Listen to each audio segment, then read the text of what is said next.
Hi, I'm Nate Biddle, and this is VR on the Web.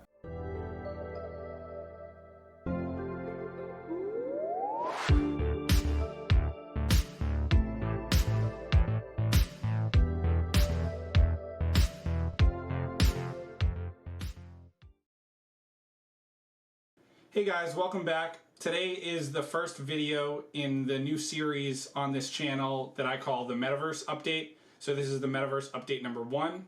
And what it is a series of videos that I'll release weekly where I just go over the happenings in virtual reality and the evolution of what is being called the Metaverse by many. And what that is sort of the embodied internet and the next stage of the internet after the mobile internet and its evolution. And it's going to sort of be the interlinking of all sorts of commerce systems and virtual reality experiences and new types of data exchange and, cross functionality for virtual reality and cross platform support across virtual reality. There's a bunch of existing,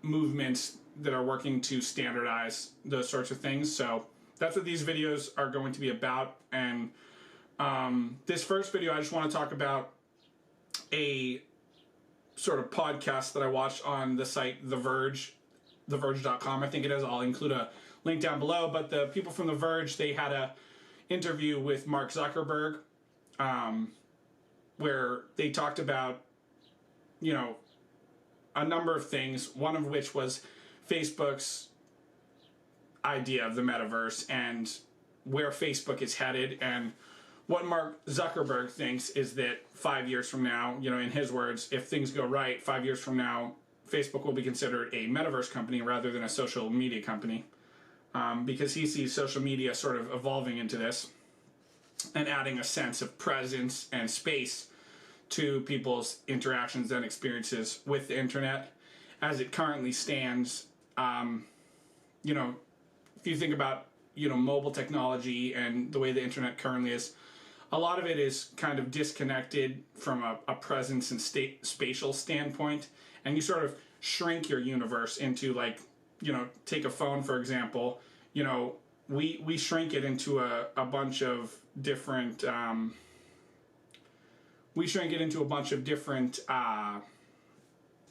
little icons on our screen. And, those are our applications. And, then we go online and we tweet and we post on social media, if you're a Twitter user or some sort of social media user. And although there's a greater level of connection than ever before as a result of the internet and the mobile internet, because now everyone has the internet in their pocket, there's still additional steps. And one of those main steps is virtual reality's evolution and really allowing us to connect and coexist in an actual spatial area and in what will be essentially an infinite universe, the metaverse, which will be virtual and will have its own sorts of, economies, possibly mechanisms of, financial exchange, cryptocurrencies, possibly. There'll be all sorts of blockchains. And, there's been a bit of confusion, in my opinion, on what the metaverse really is. Some people are calling it like something that is Facebook's, like Facebook's metaverse, and you might talk about a company's metaverse.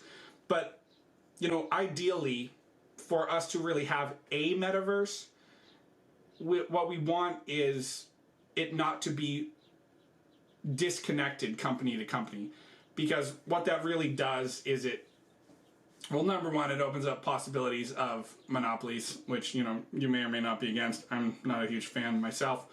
But more importantly, what it does is it, in my opinion, slows growth. It, slows competition. It slows the evolution and standardization of mechanisms of exchange. Things that in the past haven't worked out that great for certain technologies. Open source projects proliferate quickly and effectively, and, they tend to be of a very high quality. So in this interview that I listened to on The Verge, Mark Zuckerberg was talking about Matthew Ball, who's a venture capitalist, is part of a venture capitalist company, and what he does is he is a forward thinker. He thinks a lot about where technology is going, and where the next great startups and things are like that. So he's very business minded, but he wrote a series in late June. He wrote a series of paper, or at least released a series of papers on his website, matthewball.vc. I'll include a link below. A series of papers that he calls the Metaverse Primer, and it's his take on what the metaverse is, how it will evolve, the different components of that, and some of the things that he talks about are sort of the digital asset economy. He talks about cryptocurrencies, how those might fit in, payment systems in general, payment mechanisms. He talks about data transmission formats and things like that, and the idea that we can create this, we as a community of technologists, we can create a virtual universe, the embodied internet, the metaverse, where you could, for example, take some 3D assets, maybe your avatar skins or other things that you purchased or created yourself. You could take that from site to site, and it just adds a new layer of community to the internet. It adds a new layer of cross functionality.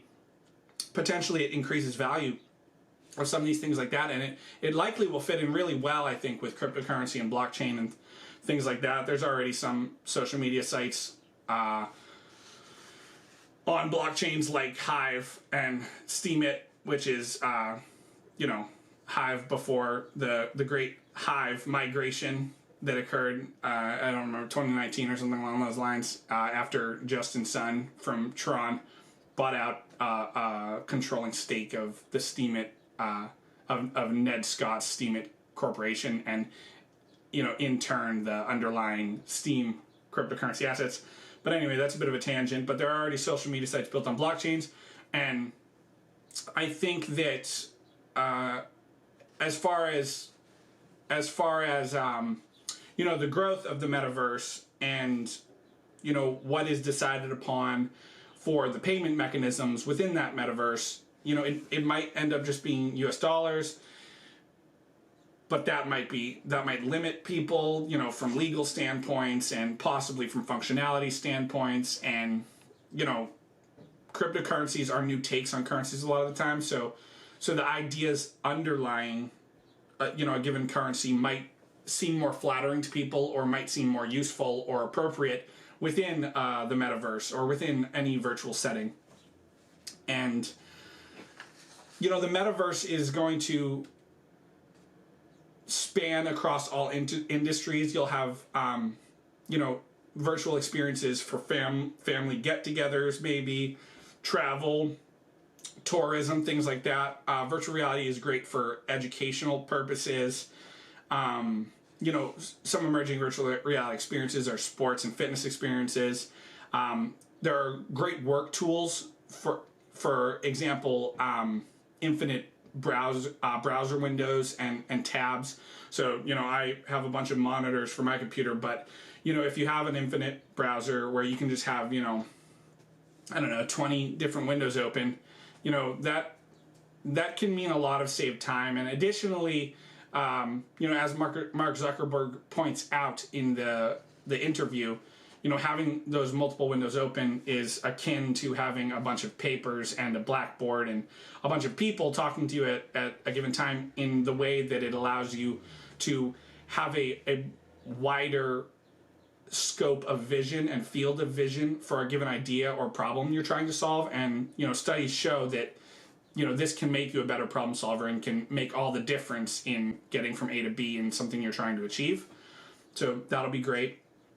Additionally, we're seeing all sorts of telehealth and virtual medicine and therapeutics emerging in the industry, and really just all sorts of experiences that you can't have on the 2D web. So on the 3D web, you could have lunch with a client or do an interview in office, when in reality you're sort of just virtually present. Maybe you're there as a hologram. You know, we think about Microsoft HoloLens and things like that, and you know, the book is still being written on all this stuff, so there will likely be even more experiential mechanisms and formats that will come about, you know, over the next 5 years, over the next 10 years, and I think it's better for all of us if this is as open as possible. I'm personally incredibly interested in WebXR, which is virtual reality and augmented reality using web technologies like JavaScript. I do a lot of work with 3JS and A-Frame, which is an abstraction rather of 3JS. And the thing I like a lot about WebXR is the idea that we can use these, you know, global agreed upon standards, you know, whether agreed upon by W3C or any sort of governing or international open community.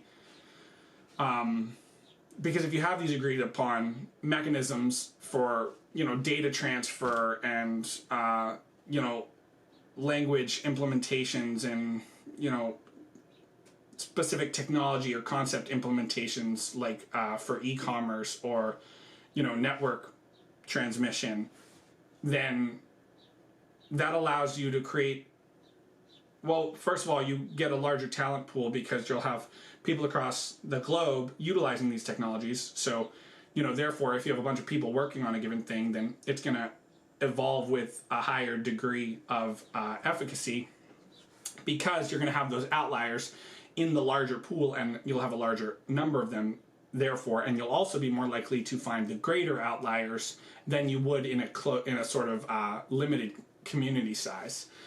And so when you have these open standards for transmission like JSON or specific network protocols like TCP, and then that's how you really can connect the whole world, and that's really why the internet is what it is and why it's you know, not owned by one company. You would never talk about Facebook's internet or Google's internet, you know, and that doesn't mean that there aren't people who have a lot of power across the internet, or you'll see all over the place across the internet. But what it does mean is that the internet is its own thing, and it's not really owned by anyone. The internet is owned by everyone, and ideally the metaverse will be owned by everyone.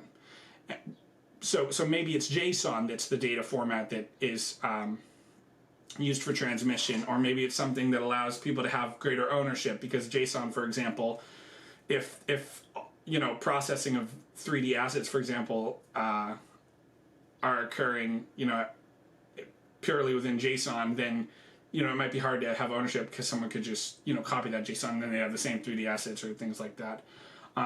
So ownership, the ownership question is there, and you know, maybe blockchain comes into play there, because that could be a big part of it. Maybe you'd have to have, you know, maybe you'd have your avatar attributes, for example, or, you know, maybe your hands in VR, your hand skin like gloves or whatever. Those attributes might be sent via JSON, but then you'd have to verify via blockchain or something along those lines, or some sort of account. You'd have to verify ownership, or else, you know, on a given set of sites, areas in the metaverse, locales in the metaverse, you might not embody those avatar attributes, or, you know, whatever other 3D assets you might bring, because it's confirmed by those people who are, I guess, playing by the rules, that you're not a true owner of them, and, you know, the creator has not exchanged those with you for some sort of currency or other type of transaction. You know, that's not to say that you won't be able to, you know, that's not to say that you won't be able to have sites where, you know, there are not really any rules, because just like with the internet, you know, the metaverse may have areas that don't really follow those, you know, those rules of transfer, those rules of ownership, and things like that. But that doesn't mean it's not good to create those rules, because some people do want to do that, and that can often be good for economies and things like that, because, you know, on the note of currencies and, you know, money exchange and things like that, it isn't as if you can't take a thing without money. A person can take a thing, but that would be illegal. It doesn't follow the rules. It doesn't follow the law. And so that this might be the case in the metaverse. It's the case in the internet. There's piracy all over the internet, and this will likely occur in the metaverse. But the point of no one owning the metaverse is that everyone has a shot, and everyone can be part of this new emerging community, and you can build your own area of the metaverse, and we can all communicate and collaborate and live together and gain in the ways that virtual reality allows you to gain. There are some studies out now that are showing that virtual reality puts you into a theta state of thinking, and that is a incredible advantage for learning. The theta state is one of the best states for learning. So virtual reality's ability to do that, and its ability to give you a sense of spatial awareness, and to have you exist and learn and grow in these pseudo-spatial realms, and in this infinite metaverse where the rules of normal physics and things like that don't necessarily apply. It can be great for problem solving, great for education, interestingly great for growth. We may see. It would be very interesting to see if schools end up one day in the metaverse. And then there's the hardware question, and you have all these competing hardware companies right now. You have things like Pico, you have Oculus, you have HTC, you have Valve, and Samsung a bit now still. Microsoft with HoloLens, and Snapchat with lenses. And you have all these companies that are competing at a hardware level, and that's important because hardware is still it still has places to go. It can be shrunk. It still can become much better. And as it shrinks, and it's going to shrink quick, as we're already seeing, the Oculus Quest 2 is much lighter than the Oculus Quest 1, which was much lighter than the Rift, which are lighter than some other headsets. And the Oculus Quest 2 has been a hit so far, so we're going to probably see more versatile, more literally lightweight headsets coming out. People hear about the Steam Deck that was mentioned by that there's just been news about the Steam Deck, and that's essentially just a pocket desktop. And the creators of that have already pointed out that they support the idea that you should be able to try to interlink these things. So they say they're not going to stop you, for example, from trying to link your Oculus Quest to the Steam Deck and things like that. And that's great to hear, because that sort of ability to allow people to experiment and grow the movement and grow the metaverse are great things. So as the headsets grow smaller, as people continually really put the pedal to the metal and compete to try to make a better product, we're going to see interactions in VR maturing really quickly. We're going to see all sorts of things like that, and new conceptualizations of ideas. And COVID is a horrible thing, but COVID occurred, and it got a lot more people working from home, and so now mechanisms for working from home and how to feel connected even though you're remote, those are going to grow really quickly, I think, too. The implications of this and how it affects the world shouldn't be considered lightly. A lot of people thought that the internet wouldn't be huge, in the mid 90s or early 90s, but then it became what it was. And that was the case with a lot of things. And now, as we approach and have already begun the growth and the maturing of the metaverse, there's no telling where it's going to take us. But what I do know, or what I'm confident in at least, is that the metaverse is going to be huge, and it won't be owned by one company, and it's going to be spanning across industries. It's going to be spanning across, devices and technologies, and there's still a lot that's going to occur, and it's still very new. We're going to have all sorts of peripherals like that allow you to run or feel haptic feedback, taste and smell even at some point, most likely. And then eventually, somewhere down the line, likely full dive VR. Who knows when? Maybe that's 50 years from now, maybe less. But it's coming, and the metaverse is growing, and I think it's a great thing. Real estate is limited, but the metaverse is not limited.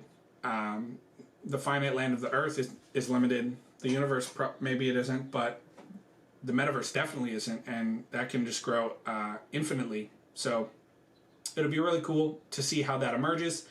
And I will be here every step of the way for you guys. I'll have a new video each week. Metaverse update number 2 will be next week. And in these future, videos in Metaverse update number 2 through X, I'll just be giving you updates on how it's progressing, new virtual reality experiences that are emerging.